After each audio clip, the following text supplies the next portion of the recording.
আমাদেরকে পরামর্শ দিবে, আমাদের ভুলগুলো ধরিয়ে দিবে এবং তাদের পরামর্শ, তাদের পর্যালোচনা এই সবকিছুর আলোকে আমরা আমাদের নিজেদের কাজগুলো আমরা বাস্তবায়ন করবো। তো আমরা যখন দায়িত্ব নিয়েছিলাম, আপনারা জানেন দীর্ঘদিন পরে ঢাকা বিশ্ববিদ্যালয় কেন্দ্রীয় ছাত্র সংসদ নির্বাচন হয়েছে। 19 নির্বাচন হয়েছিল, কিন্তু তখন ডাকসু অকার্যকর ছিল এবং এর আগে 90 নির্বাচন হয়েছিল। আমরা যখন দায়িত্ব নিয়েছিলাম, এই ডাকসু ভবনটা সবসময় পুরোটাই একটা অকার্যকর অবস্থায় ছিল। এটা ছিল আমাদের সবচেয়ে বড় চ্যালেঞ্জ এবং ব্যবহারের পুরোপুরি অনুপযোগী।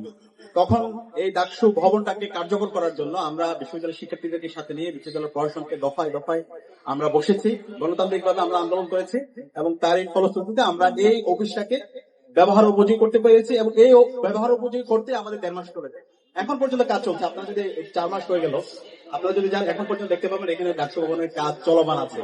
কিন্তু আমরা গণতান্ত্রিক ভাবে আমরা সবসময় আমাদের দাবিটা উত্থাপন করছি, বিশ্ববিদ্যালয় প্রশাসনকে বলছি এবং আমাদের জায়গা থেকে সর্বোচ্চ দিয়ে আমরা কাজ করছি। দ্বিতীয়ত, আমাদের যে সবচেয়ে বড় সংকট ছিল, আমাদের বাজেট ছিল না। বিশ্ববিদ্যালয়ের যে দীর্ঘদিন ধরে ডাকসু অকার্যকর ছিল এবং এটাকে অকার্যকর রাখা হয়েছে। আজকে বিশ্ববিদ্যালয়ে 104 বছর আমরা পার করছি, স্বাধীনতার 5 দশক পার হচ্ছে। বিশ্ববিদ্যালয়ের শিক্ষার্থীদের প্রতিষ্ঠান সেটাকে একদম অকার্যকর করে রাখা হয়েছে। কারণ বিশ্ববিদ্যালয়ের প্রত্যেকটা জায়গায় সিন্ডিকেট এখানে থাকুক। তারা চায় না বিশ্ববিদ্যালয়ের এখানে ট্রান্সপারেন্সি থাকুক, অ্যাকাউন্টেবিলিটি থাকুক এবং এখানে রেসপন্সিবিলিটির ব্যাপারে সবাই কোয়েশ্চেন করুক। তো সেই জায়গায় অকার্যকর করার জন্য যত আয়োজন, সব আয়োজন আমরা দেখতে পেয়েছি।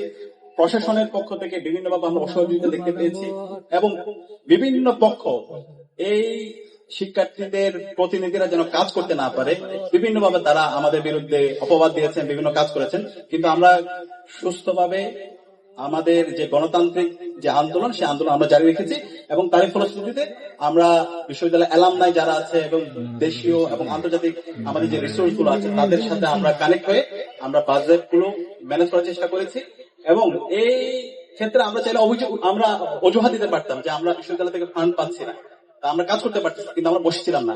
আমরা বিশ্ববিদ্যালয় প্রশাসনকে যেভাবে চাপ দিয়েছি, আমাদের ক্যাপাসিটিতে বিশ্ববিদ্যালয়ে যারা অ্যালামনাই আছে, সরকার এবং বিভিন্ন জায়গায় যে অ্যালামনাইরা আছে, রিসোর্স পার্সনরা আছে, ডোনাররা আছে, আমরা তাদের কাছে গিয়েছি এবং একটা পারস্পরিক সহযোগিতার মাধ্যমে আমাদের প্রত্যেকটা কাজ সম্পন্ন হয়েছে এবং ইতিমধ্যে আমাদের মোট প্রায় বিশ্ববিদ্যালয়ে তার থাকা নিয়ে তার চিন্তা করতে হবে না। সে চমৎকার একটা রুম পাবে, বড়ার টেবিল পাবে, তার সুন্দর একটা খাট থাকবে এবং সেই তার প্রত্যাশিত স্বপ্নের ক্যাম্পাসটা পাবে। তো সেই প্রত্যাশিত ক্যাম্পাসের ধার প্রান্তে আল্লাহর রহমতে আমরা চলে যাচ্ছি।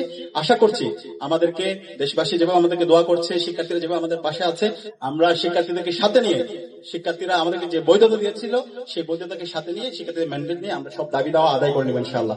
একই সাথে আমাদের দীর্ঘদিনের এখানে সেটার অবস্থা খুব, মেডিকেল সেন্টারটা ভঙ্গুর অবস্থা ছিল, সেটার অনেক ডেভেলপমেন্ট ইতিমধ্যে হয়েছে। আরো অনেক কাজ করতে হবে, আমরা কাজগুলো করার জন্য কাজ করছি।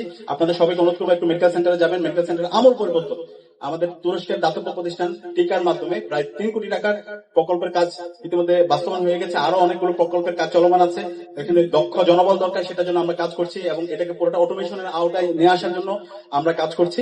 আশা করছি ইনশাআল্লাহ বিশ্ববিদ্যালয়ের শিক্ষার্থীদের স্বাস্থ্য কেন্দ্রিক সমস্যা নিয়ে তাদের আর কোনো ধরনের সংকটে ভুগতে হবে না। এর বাইরেও আমরা প্রতি সপ্তাহে চেষ্টা করছি হেলথ ক্যাম্প আয়োজন করার জন্য। আমাদের পরিবেশ এবং স্বাস্থ্য সম্পাদক অনেকগুলো ইতিমধ্যে আমাদের মেডিকেল ক্যাম্প আয়োজন করেছেন এবং মেডিকেল ক্যাম্প শুধু না, মেডিকেল ক্যাম্পের সাথে আমরা ফ্রিতে মেডিসিনের ব্যবস্থা করছি এবং অনেকগুলো আমরা প্রাইভেট প্রতিষ্ঠানের সাথে এমইউ করছি।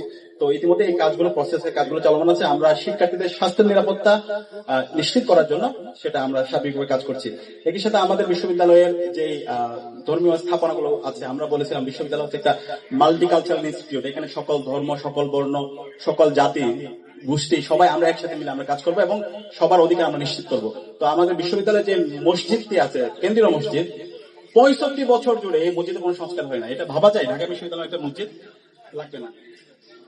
আচ্ছা, তো 65 বছর ধরে একটা মসজিদের সংস্কার কাজ হয়নি। তো আমরা চেষ্টা করেছিলাম